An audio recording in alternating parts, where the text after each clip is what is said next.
പ്രിയപ്പെട്ടവരെ നമസ്കാരം. അമ്മ ദേഷ്യപ്പെടുന്നത് നിങ്ങൾ ശ്രദ്ധിച്ചിട്ടുണ്ടോ? നമ്മൾ എന്തെങ്കിലും വേണ്ടാത്ത കാര്യങ്ങൾ ചെയ്യുമ്പോൾ അമ്മ വിചാരിച്ച പോലെ നമ്മൾ ചെയ്തിട്ടില്ലെങ്കിൽ അമ്മയ്ക്കൊരു ദേഷ്യം വരാനുണ്ടല്ലേ? നമ്മളകത്തേക്ക് കയറി വരുന്ന സമയത്ത് അമ്മ നമ്മളോട് ദേഷ്യപ്പെട്ട് സംസാരിക്കും, നമ്മൾ തല്ലാൻ വരും. ആ സമയത്ത് നിങ്ങൾ അമ്മയെ കെട്ടിപ്പിടിച്ചൊരു ഉമ്മ കൊടുത്ത് നോക്കിയിട്ടുണ്ടോ? അതുവരെ അമ്മ നമ്മളോട് ചെയ്യണം അല്ലെങ്കിൽ നമ്മളെ തല്ലണം, വഴക്ക് പറയണം എന്ന് പറഞ്ഞിരുന്ന ആ ഒരു അമ്മയുടെ മനസ്സ് ഐസ് കട്ട പോലെ അലിയുന്നത് കാണാം.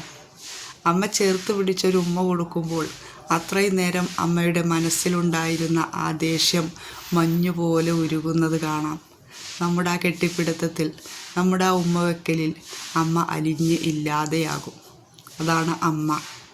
എത്രയൊക്കെ നമ്മളോട് ദേഷ്യം വന്നാലും നമ്മളോട് അത്രയും സ്നേഹമായിട്ട് പെരുമാറാനും സംസാരിക്കാനും നമുക്ക് ഭക്ഷണം പാകം ചെയ്തു തരാനും നമ്മുടെ ഓരോ കാര്യങ്ങളും ശ്രദ്ധിക്കാനും അമ്മ മാത്രമേ ഈ ഭൂമിയിലുള്ളൂ.